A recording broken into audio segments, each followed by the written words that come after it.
Hello everybody, I'm Skip Alzheimer. Welcome to the AV Geeks Lunchtime Streaming Show, where we watch old 16mm films. And I was busy trying to get some stuff organized, and so I was like, oh, what time is it? Oh crap. Alright, so got something set up. Alright, we got something on our scanner. This is kind of behaving. It's not digitizing while we're watching it, although it is digitizing while we're watching it. It's just not saving a high quality file. So, but I'm still trying to figure that out. It's a lot of updates and a lot of tweaking and maybe pulling back updates because they're breaking things, annoying. Anyways, here's a film, Junior Missilemen in Action. Enjoy.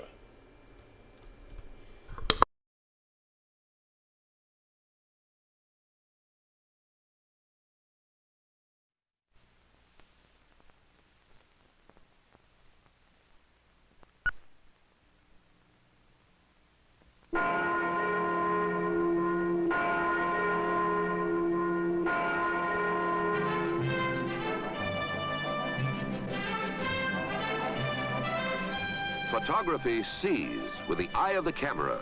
It makes records of people, places, and events. Photography shows how things happen. It lets you see the world about you right here in your classroom. It is your window on the world. Now Kodak, through photography, brings you this edition of the Screen News Digest.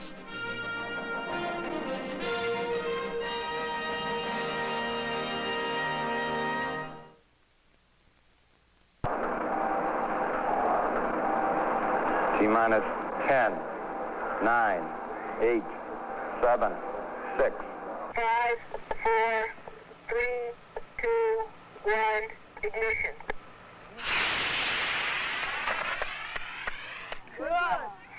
Man, that was a neat one. Across the desert and out of the past comes Dr. Robert Hutchings Goddard, father of the space age, the man who launched the world's first liquid propellant rocket on March 16, 1926 at Auburn, Massachusetts. In these exclusive motion pictures, you will follow a Goddard countdown, step by step, at history's first launching pad. On this 1930 rocket range in New Mexico, Dr. Goddard is pioneering procedures and systems that will be studied and copied by all who follow in his giant steps. For he, and he alone, is commanding general of this launching site. He is in charge of range safety, data reduction, telemetry, everything.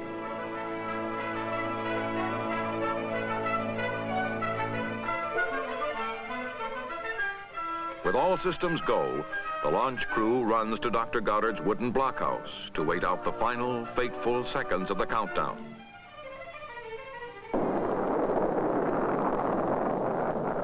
The 11-foot rocket snakes to a height of 2,000 feet, reaches a speed of 500 miles an hour, and then starts back to Earth, signaling the end of its historic flight with the first of many mushroom clouds to rise over the New Mexico desert.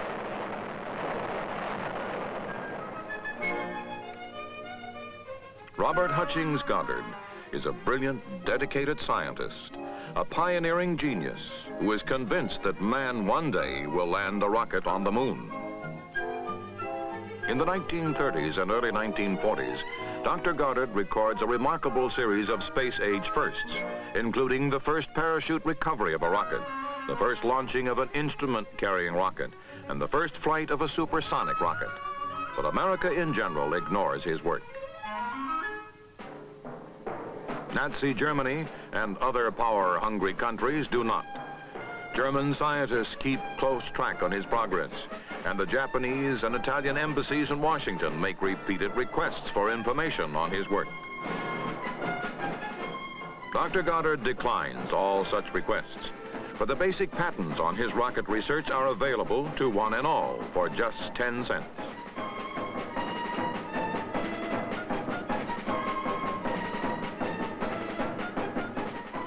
And when in 1944 the first German V-2 rocket rumbles skyward, it is laid out from nose to tail in exactly the same way as Dr. Goddard's New Mexico rockets.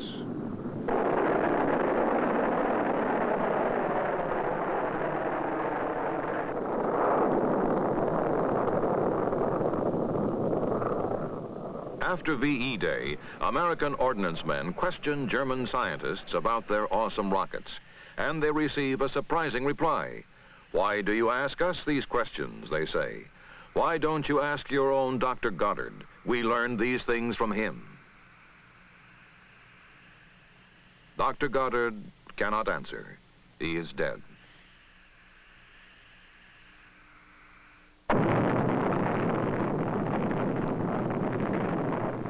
But Robert Hutchings Goddard's contribution to rocketry does not end with his death.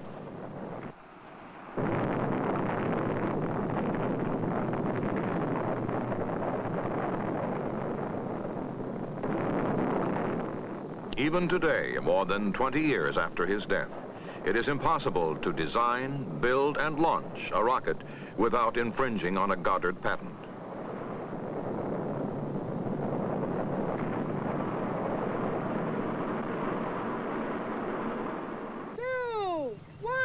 Ignition!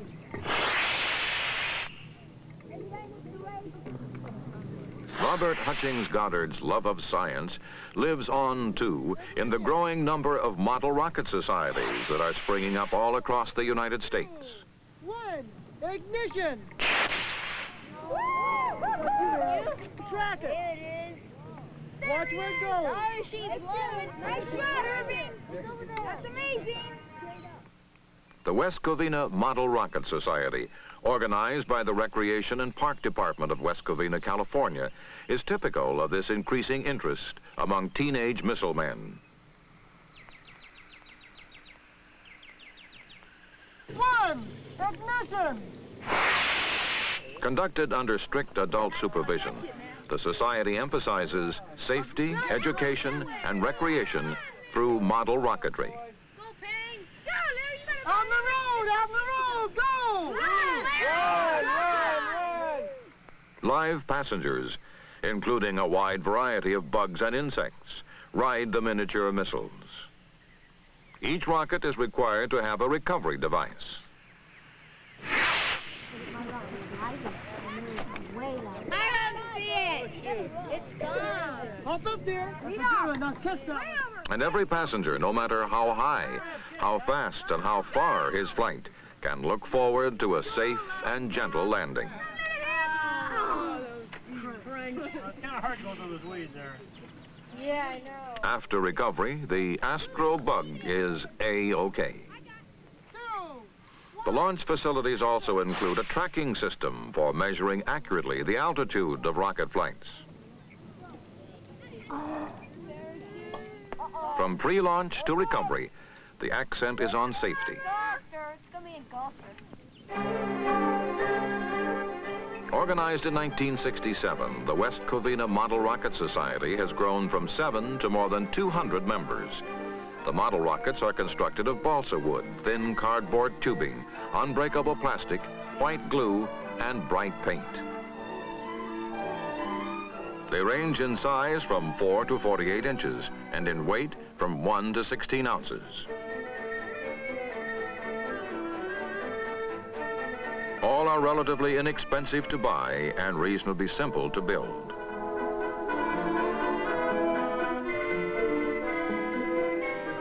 Aerospace workshops under adult supervision are held once a week. Here, both boys and girls receive assistance in planning and constructing their model rockets. The West Covina Society is one of the most active in existence.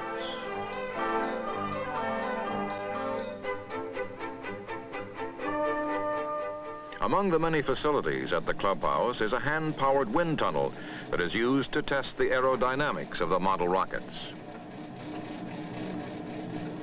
Firsthand, in ways that they can see and understand, the members come to know many of the scientific principles involved in rocket flights.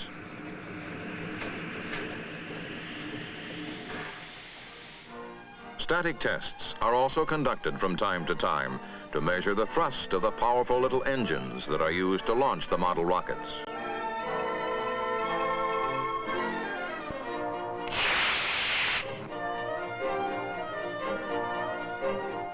A graph records the seconds before, during, and after the firing of the 2-ounce propellant. The sudden variation indicates the moment of ignition.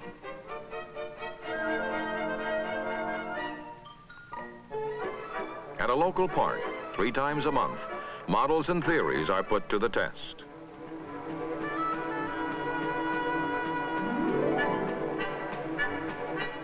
In the first year, 1,500 launchings are made without a single mishap. Ground Zero is a small mesa that sits in a valley protected on all sides by hills, the tops of which are used for tracking and clearance stations. All launchings are under the strict supervision of advisors from the West Covina Recreation and Park Department.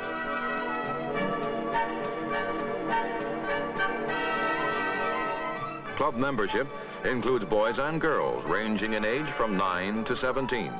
Before the launchings begin, the advisor divides them into 2 groups. While one group launches its rockets, the other group mans the tracking, recovery, and data reduction stations. Later, they change places. Safety comes first, last, and always on the rocket range. Restricted area signs mark the launch site. All models are propelled by a commercially manufactured rocket engine consisting of a solid propellant, a time delay powder to allow for coasting, and an ejection charge to deploy the parachute recovery system. In their flights, the club members shoot for a number of records, including altitude, duration, and spot landing for single and multiple stage rockets. All models are launched electrically from a distance of 15 to 20 feet and have the capability, depending on the size and weight of the vehicle, of reaching a speed of 600 miles an hour and an altitude of 2,000 feet.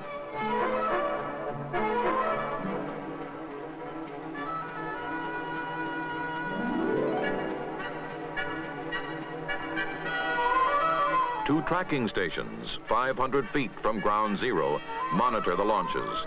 The flight time and angle of ascent are recorded and used to plot the peak altitude of each launch. We're armed and counting. 5, 4, 3, 2, 1, ignition.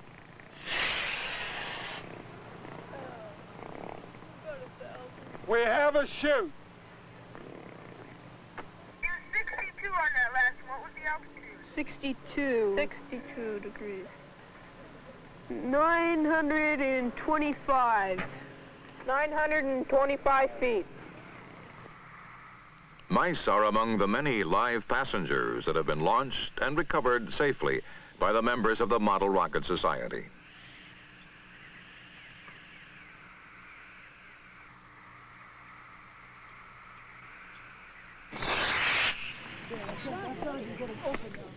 Good, good. Lead it, and catch it. Catch it, catch it. Beautiful! Yay! The safe landing brings to the young Rocketeers the same sense of achievement and satisfaction that comes to adult scientists in their explorations of the cosmic unknown.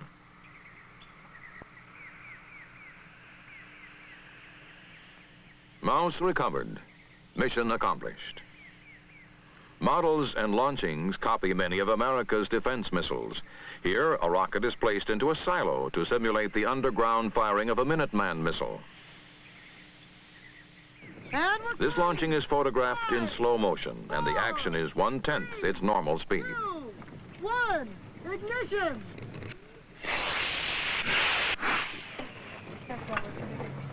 That's going to go that way now. It's going to go that way. The wind's going that way, right? Get down, Kerry. Come on, Kerry. The ejection charge deploys the recovery parachute, and the rocket drifts gently back to Earth.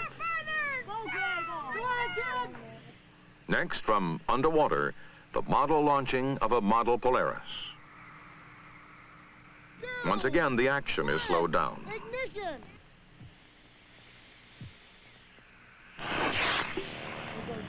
Perfect. Out of sight.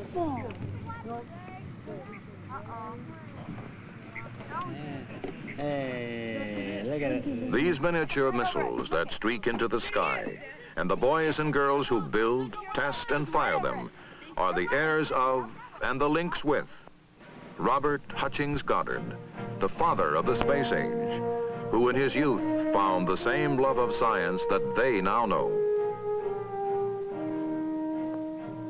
A man who found a dream and would not give it up. A man who could truly see beyond the years.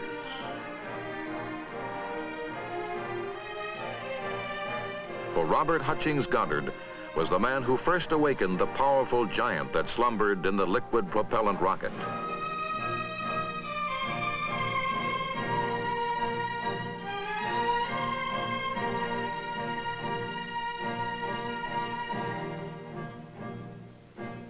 Each new journey into space is its own memorial to Robert Hutchings Goddard. Each new conquest in space is a reminder to the youth of today of the words that he spoke long ago. It is difficult to say what is impossible, for the dream of yesterday is the hope of today and the reality of tomorrow.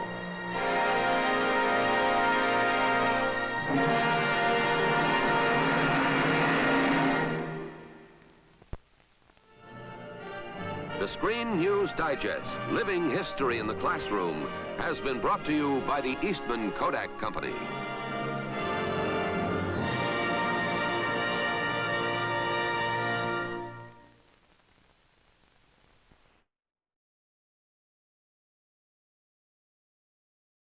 So I have seen kids who are, their parents are friends of mine. I've seen kids launch rockets in parks.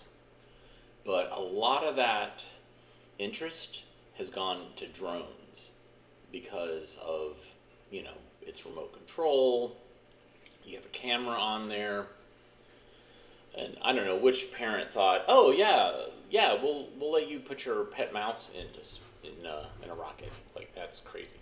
Okay, so here's another film that's about space, and it looks like it had some pretty bad shrinkage at the beginning, but it clears up by the title screen. So here's How Vast is Space.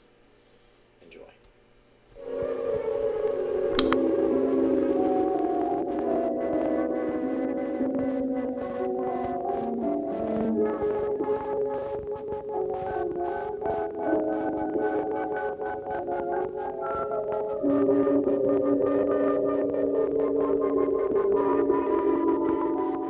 For the most effective use of this film, we want you to imagine that this boy is fully life-size and at a distance of about 10 feet from you. Our comparisons of size and distance will start with this scale.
Where does the universe begin and where does it end?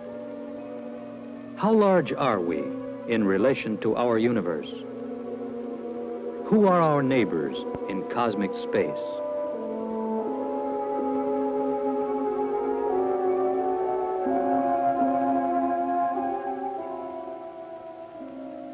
This film shows two important physical concepts: the relative distances and the proportions of size to be found in space. We will take you on an imaginary journey out through space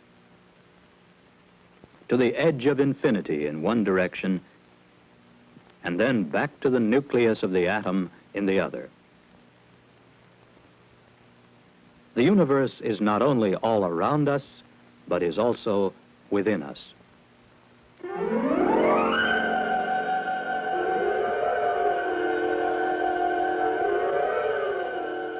The atom, in relation to man, is roughly comparable to man in relation to a star.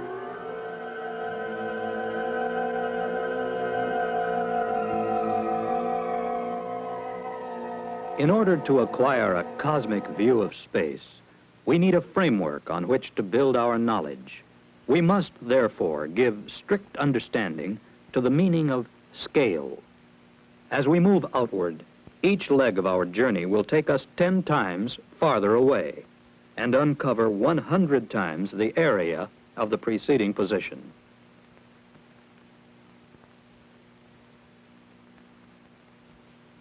Later, we will move from the human body to the atoms within. On each leg of this journey, we will move 10 times closer and enlarge the area 100 times.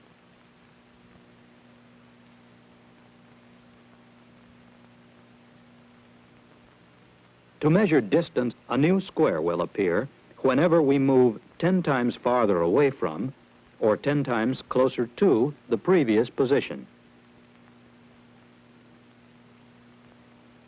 To indicate the scale of reduction or magnification of each scene, numerical proportions will appear.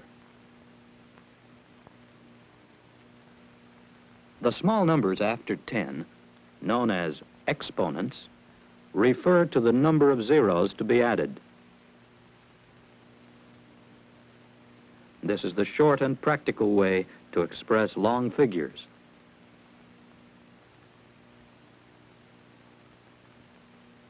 For instance, light travels at the approximate rate of 6 trillion miles per year.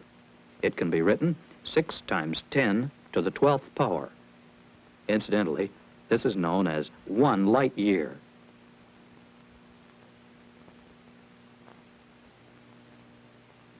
We see a girl living in a small town of Central California. The scale is life-size, or 1:1. That is, a foot on the screen should represent a foot in actual life. We move upward 10 times with each shift of scene. The area coming into our field of vision increases 100-fold, while each new image is on a scale 1/10 of the preceding.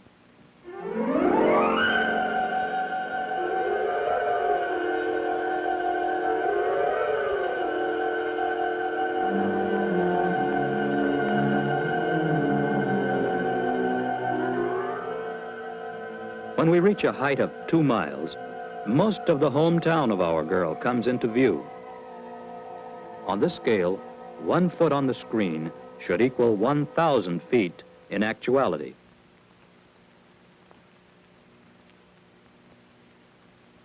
We move away from the Earth at increasing rates of speed, for our journey into space covers tremendous distances.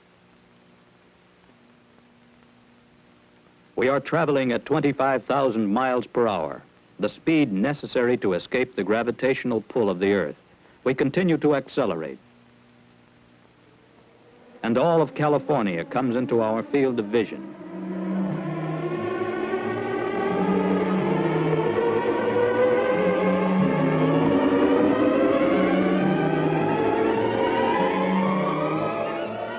Contrasts of color, size, and shape, which are apparent to the human eye, tend to diminish at these distances.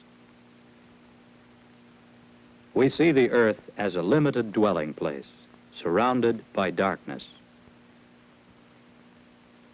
Through the silent emptiness, we accelerate outward to the limits of human knowledge, 2 billion light years away.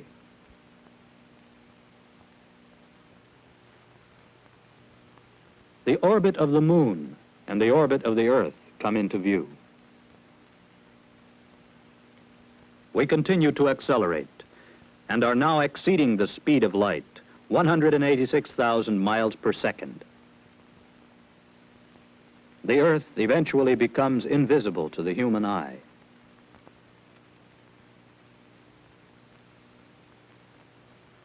The orbits of Venus and the other planets, together with the elongated orbit of Halley's Comet, come into view. In reality, none of the planets would be visible at this distance. We would simply see a star, our sun, around which they revolve. It would take light 11 hours to travel across the orbit of Pluto, the farthest planet of the solar system. This is a distance of over 7 billion miles. On this scale, man would be the size of an atom. We are now 1 light year from the Earth. This means that in our imaginary journey, we have traveled at an average rate of 186,000 miles per second for an entire year. We must realize it is quite possible that numberless other suns, with their planetary families, are moving through the emptiness of space. To avoid confusion, we omit from these pictures many background stars which are not of our immediate neighborhood.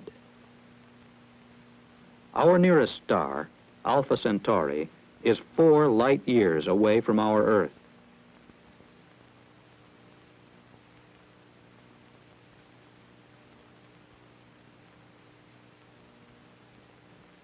A circle encloses all stars within 50 light years of our sun. At this distance, the sun is no longer visible to the naked eye. On this scale, the sun would be the size of an atom. 1 foot on the screen represents about 100 light years. As we move outward to approximately 30,000 light years away from our Earth, we leave our own galaxy, composed of about 100 billion stars. Viewed from Earth, our galaxy appears as the Milky Way. In one spiral arm of our galaxy is located an invisible speck, our solar system, which revolves with the galaxy once every 200 million years.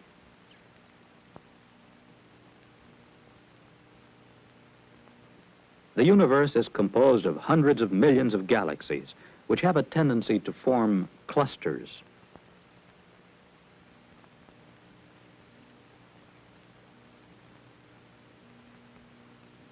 For this vast distance, science does not yet provide us with precise data. With our finest telescopes, our knowledge at present extends to some 2 billion light years away, or 12 billion trillion miles. We are able to see, certainly, far less than what in actuality exists. Our universe extends far beyond the limits portrayed on this screen.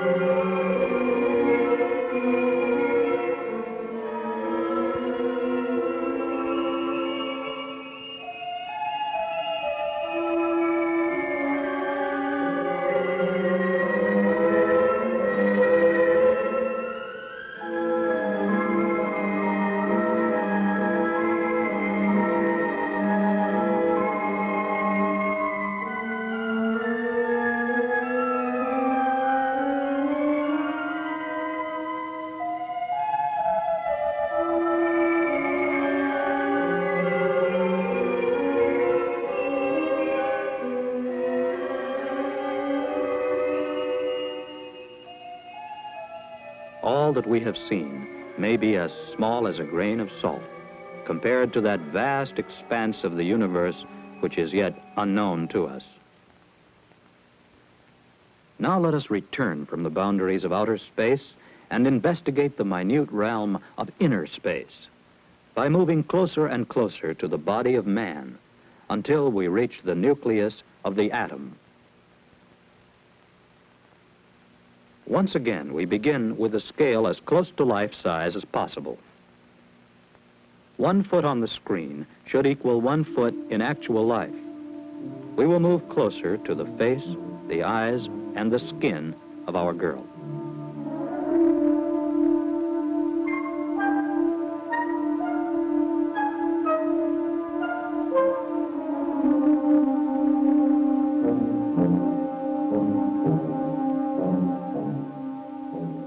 We place a grain of salt to give relative proportion.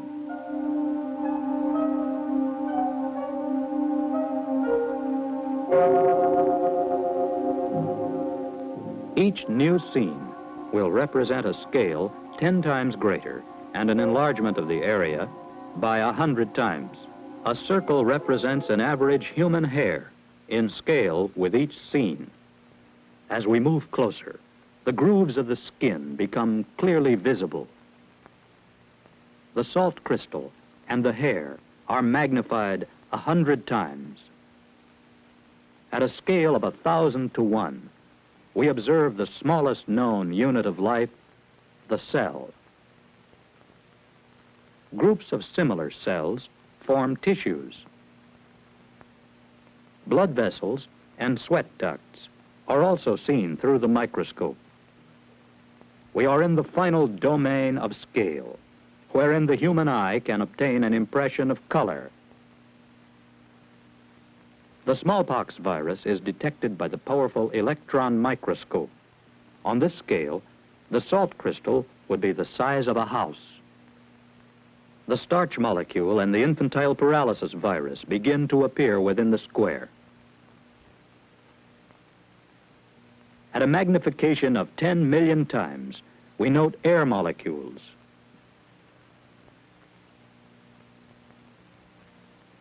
On this scale, the average distance between them would be the breadth of the United States. We also see the sodium and chlorine layers of the salt crystal.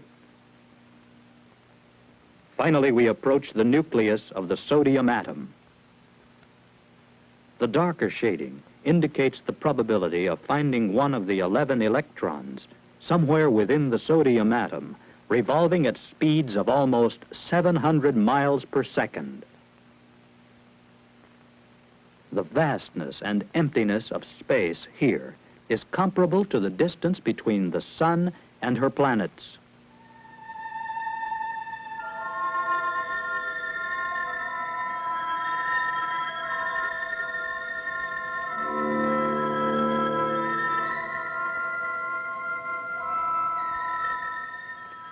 Our journey ends at the nucleus of the atom. Science cannot yet determine the utterly minute orbits of the neutrons and the protons within. On this final scale, a man would be 10 times larger than the diameter of our solar system. Through this imaginary journey to and from man, we have found life as we know it to exist in only a small segment of space.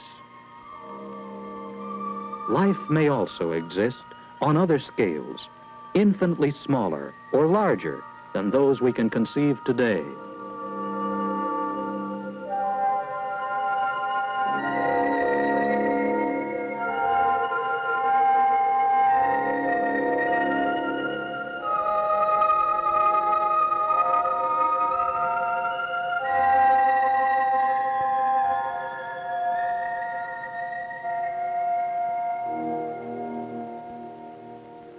Future scientists, exploring beyond the presently known limits of space, may perhaps find that all of space, as we know of it, is but a dot in an infinitely larger universe.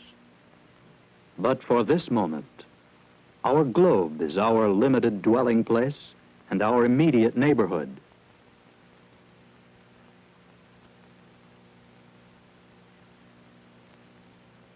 On this little grain, lost in the vast sands of time and space, we are fashioning the tools for actual journeys into the mysterious realms of the universe. Stars and atoms. Somewhere midway between these two extremes stands man with his own world, less than a speck in a corner of the infinity of space.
Wow.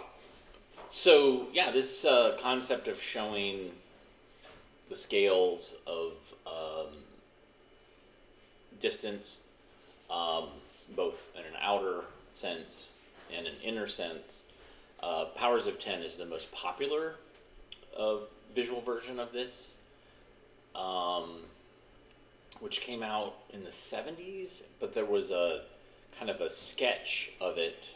This was by the Eames, Ray and Charles Eames, that came out in 1968, so I have both of those. Then there was a film that came out, I feel like in 1980, that was called Cosmic Zoom. That was a Canadian version of this.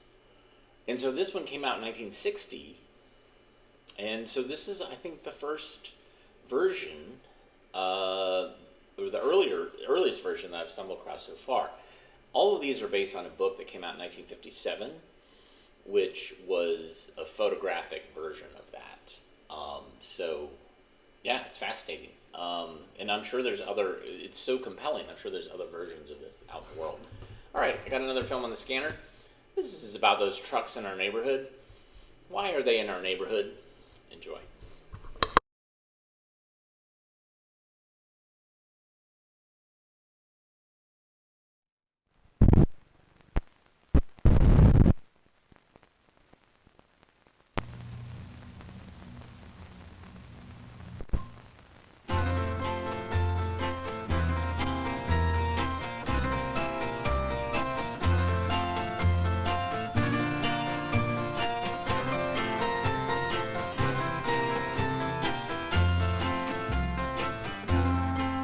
There are many kinds of trucks.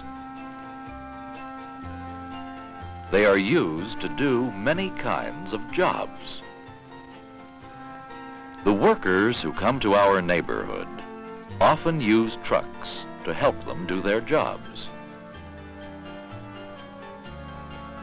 Sometimes the trucks they use are specially designed for the jobs that need to be done. Let's see what some of these jobs are and how trucks help in getting the jobs done. Workers often use trucks to bring things to our neighborhood. This truck delivers bread. Inside the truck, bread and other baked goods are kept in drawers and sliding trays.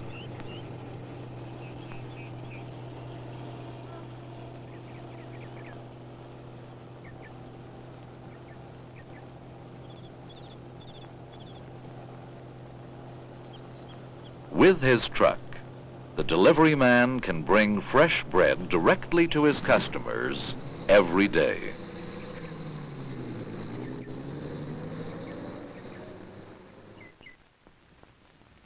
This driver is using the special equipment on his truck to help him deliver a new refrigerator to a customer. The tailgate of the truck is like an elevator. It lowers the driver and his load to the street easily and safely.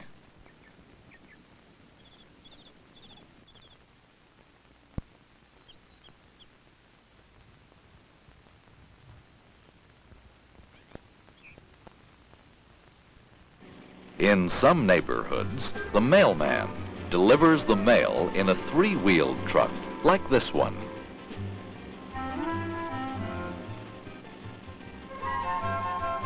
He keeps the letters in the front of his truck and the packages in the back.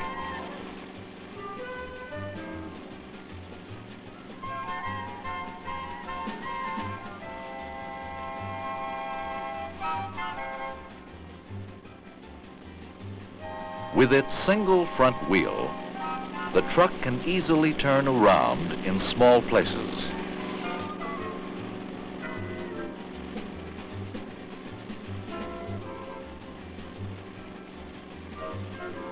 The door of the truck is high and wide, so that the mailman can step in and out quickly.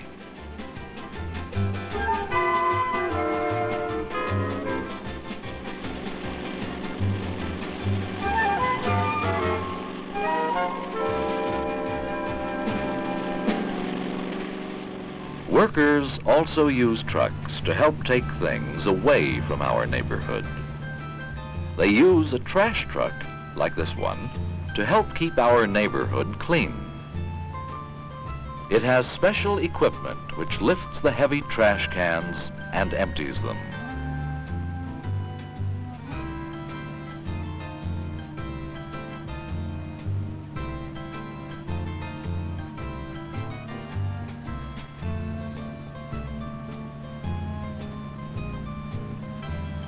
The truck has high sides so that it can hold a great deal of trash.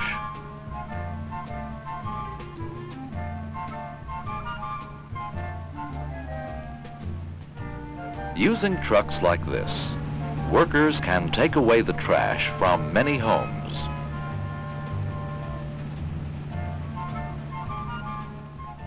Other workers use other kinds of trucks to take things away from our neighborhood. When someone wants to move, moving men use a large truck called a moving van to help them. The movers use a wooden bridge called a ramp to move furniture into the van.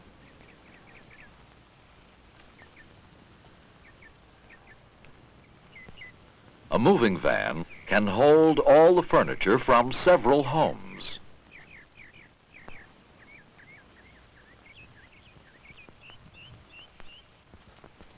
Using a moving van, workers can carry all the things in a home to other neighborhoods, near and far.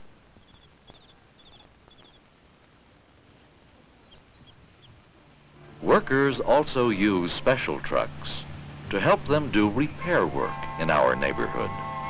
This dump truck is used to pour hot asphalt into a hole in the street.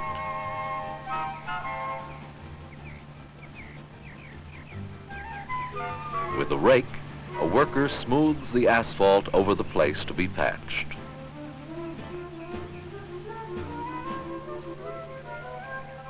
A pickup truck and trailer was used to bring a heavy roller to help finish repairing the street.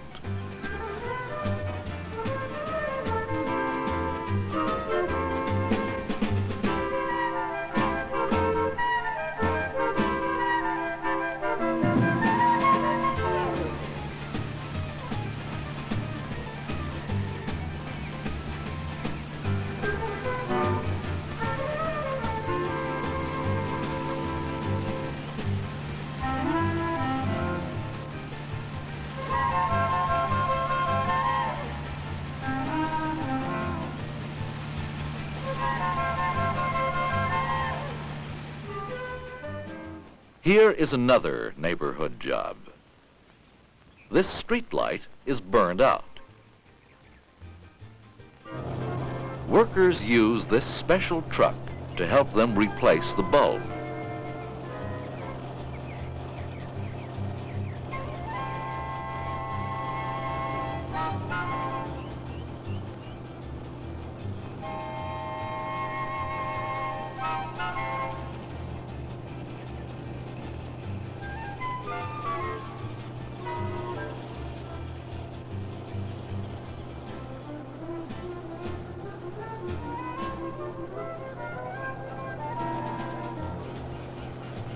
A metal foot helps keep the truck steady.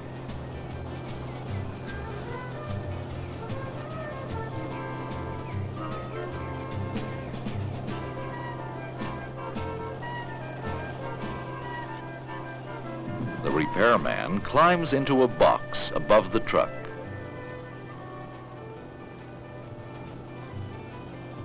The box lifts the repairman up to the lamp.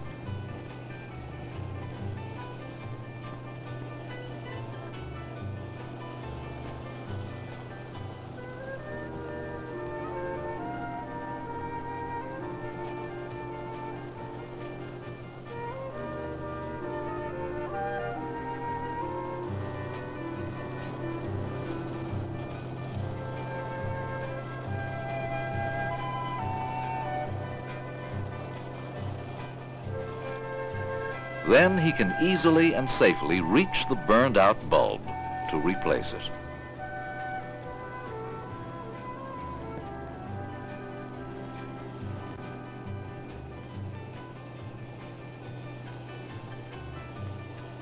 Using a truck like this one, workers can easily keep street lights in our neighborhood burning brightly.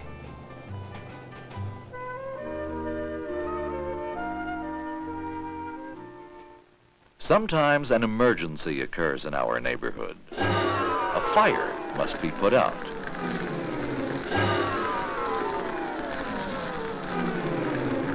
Firemen come quickly in their fire truck to put out the fire.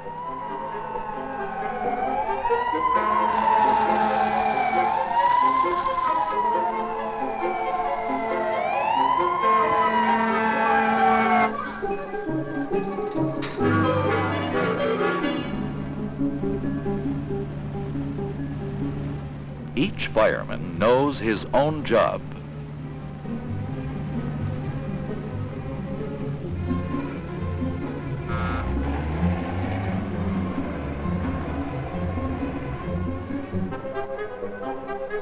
The fire truck carries many things the firemen will need.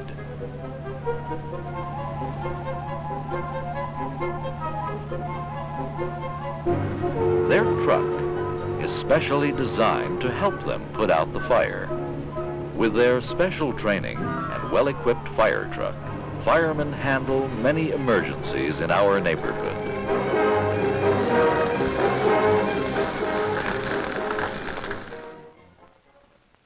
Workers use many special kinds of trucks to help them do important jobs in our neighborhood. They bring to us many of the things we need. They carry away many things, and they help us in other ways. What special kinds of trucks have you seen in your neighborhood?